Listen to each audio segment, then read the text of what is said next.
What's up guys, it's Tommy here and welcome to a brand new Liverpool news video where we talk about the FSG owner John W. Henry being absolutely furious and angry at UEFA for failing to impose the financial fair play rules and regulation properly, and this actually put John W. Henry over the edge, and it looks like this made him go for the European Super League. I'm of course not excusing this. I think this was still a terrible idea, something that the owners will never live down. But we now see a more clear picture, and in this video we will take a deeper look at why the owners, the Liverpool owners and the other owners decided that the European Super League would be the best solution to this problem. Because the Liverpool owner John W. Henry feels a system in which Liverpool can win the Premier League and the Champions League and still not be able to compete financially with the likes of Manchester City, Paris Saint-Germain, Chelsea and other clubs who have almost a bottomless pit of money is financially it's a rigged system. And I think this is a truth statement, but the European Super League is not the solution to this. UEFA should have and FIFA should have imposed the financial fair play rules and regulations more properly. Man City should have been banned from the Champions League for like 3 years or something like that. But of course UEFA are also corrupt and rotten to the core, so Man City and Paris Saint-Germain can just spend whatever they like, really. And I can sympathize with FSG in that Liverpool have stuck to UEFA's financial fair play rules, but then they saw Manchester City and PSG and other clubs just scoff at them, break them, and ultimately emerge without serious punishment. Because unless you ban Man City from the Champions League, or unless you deduct them points from the Premier League, the fines and that's not punishment. If you fine a billionaire a couple of £100,000, he will just laugh at you, and it's a drop in the ocean for them. And apparently, according to Simon Hughes, John W. Henry looks at this season's semi-final draw in the Champions League and asks himself whether this is the future. Real Madrid, Chelsea, Manchester City and PSG, a winning relationship between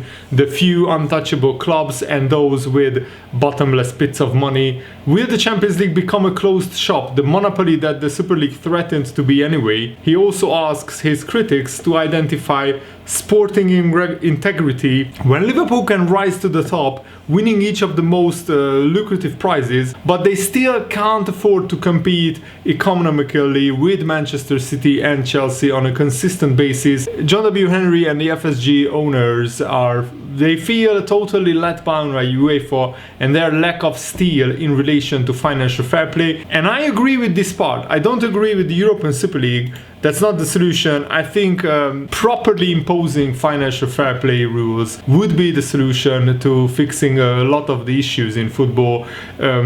Doing a wage cap and also all kinds of other stuff as well. And behind the scenes, it has been revealed that John W. Henry has been working on revamping the game of football, in which he currently feels that the rules massively benefit the Oil-Billionares, and they have been benefiting from this for years. Chelsea, Man City, Paris Saint-Germain will just rule football for the next 5 or 10 years if it goes like this in the foreseeable future.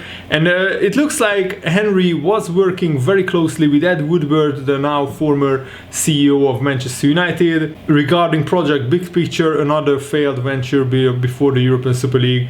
And John W. Henry actually would draft new ideas personally rather than through his secretary. Over the last few months, the Athletic website understands that Henry has considered republishing Project Big Picture, even proposing that it might be a good thing if he gave up some of the controls he would have gained had the original plan been successful. Though the chairman and owners from the EFL were prepared to discuss this with him, his attention soon lapsed. It is telling that Ed Woodward until very recently, leading Man United, of course, was able to work so closely with Henry over Project Big Picture. Woodward would sometimes send Henry WhatsApp messages in the morning with amendments to the plan. Henry would then regularly call him back almost straight away, despite the early or late hours in Boston. He did not use his secretary, writing the whole thing himself, and Woodward formed the impression that because he had spent so much time on it,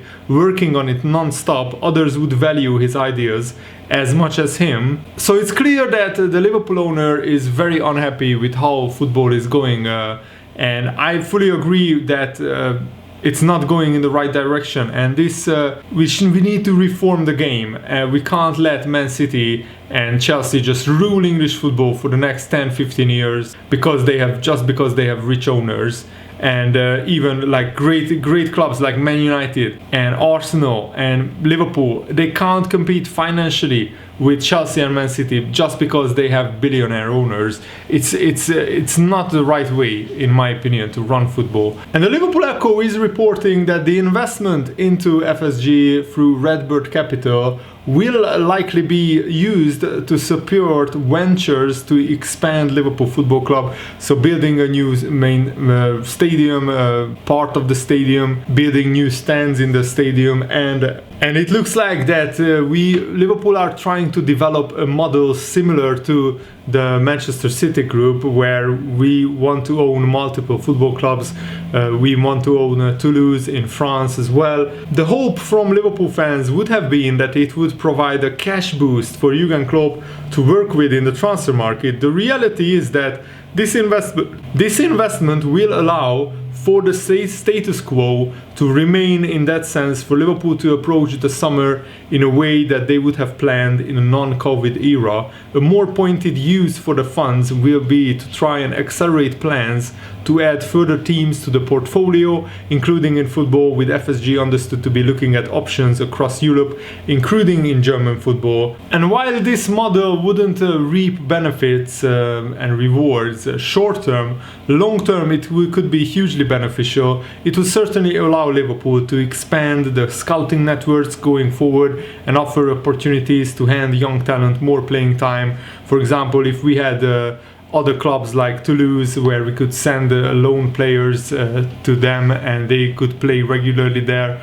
that would be hugely beneficial to Liverpool. Jurgen Klopp will be backed in the transfer market, but with how much money remains to be seen, and also it depends on how much Liverpool can move on the deadwood, how much we can generate from player sales. I think we will sell Harry Wilson and other loan players, and also we will try to sell Divock Origi, Xherdan Shaqiri, maybe even Alex Oxlade-Chamberlain. Wijnaldum, it looks like he's leaving Liverpool, so there will be money available, made available for Jurgen Klopp, that's for sure. And Spirit of Shankly, one of the most famous Liverpool supporter groups, wrote to Liverpool asking them to have concentration and fan representation on the board. And Liverpool's chief executive Billy Hogan responded saying that Liverpool want to have engagement and discussion with the Spirit of Shankly supporter group to restore good faith to our engagement process as quickly as possible, and underline the seriousness with which we are taking the current situation and the need for positive, meaningful change to occur.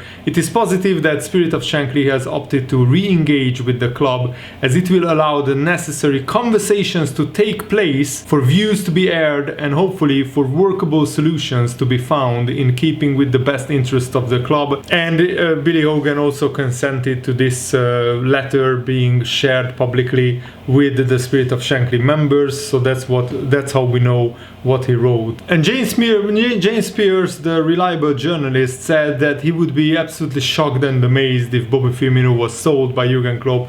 I would be amazed if he was moved on, because Jurgen Klopp absolutely adores Firmino. We have been so used to Firmino being number one of the first names on the team sheet, and I just don't see that going forward. You need a goal scorer, a poacher. Surely the time has come to draw a line under Divock Origi's Liverpool career. You move him on and upgrade in that department. Mo Salah has been carrying the burden for much of the season, and he needs more help. And I think Firmino coming off the bench, or maybe playing as a center attacking midfielder, and Liverpool signing a center forward who can bang in 15-20 goals regularly every season. That is an absolute must for Liverpool in this summer transfer window. And according to Samuel Hughes, Mo Salah has not been offered a new deal, a new contract, even though his contract still runs for another 2 years until 2023. The journalist said Mo Salah would like to stay at Liverpool, but he isn't necessarily getting the impression that Liverpool are quite as keen to get things done as quickly as he wants to regarding new contract, and that is bothering Mo Salah. So we don't want to upset Mo Salah because he is our most prolific goal scorer. He is on like 29 or 30 goals this season already, and he's regularly scoring 30 goals in every season. So we have to tie him down to a new contract and give him more money, because we need to build the team around Mo Salah. He is the one player that Liverpool cannot afford to lose, because if we lose him, then we lose 30 goals, and right now Liverpool don't have even one player who can regularly score 20 goals a season. It looks like. And Harvey Elliott gave a brilliant interview to Liverpool's official website, saying that this season has shown me what real football is like and what is needed to make that step up, to be consistent in the games and to be consistently in the team. Just the small things, for example, the nutrition. It could be that 1% that make you feel that 1% better in the game, that could make you go longer or last the full 90 minutes. I've learned so much, and we'll keep learning so much from this season. I can't thank Blackburn enough really for these opportunities, for making me into the person I am today and into the man I am. He has 6 goals and 11 assists in 40 games for Blackburn, and that is a really brilliant contribution considering that he started the season at just 17 years old. And Harvey Elliott also outlined his ambition, saying, I just want to keep going throughout my career, and hopefully I can be the go-to person to win games at Liverpool FC. I think it's a big risk for Blackburn taking me on loan, especially being young as well, and not really knowing what I could produce and how I would cope. My thought process was just to go in and give it 100% in every training session, every game. Thankfully it came off in a nice way. By getting these goals and assists, it sort of got me used to where I should be in and around the box, to either find the assist or getting into the goal scoring positions. And throughout the season, Harvey Elliott said, I think my body has adapted to men's football. I've become stronger physically and mentally. It's just getting through the games, getting through the weeks, being fully in men's football this year. You just see how competitive everyone is. Last game we won 5-2. Everybody was frustrated that we conceded 2 goals, even though we scored 5. I think it's just getting the best out of each and every person and wanting the best out of the team. And I think that's a brilliant interview by Harvey Elliott, and that wraps up today's video. Hope you enjoyed this. Thanks for watching. See you later. Goodbye.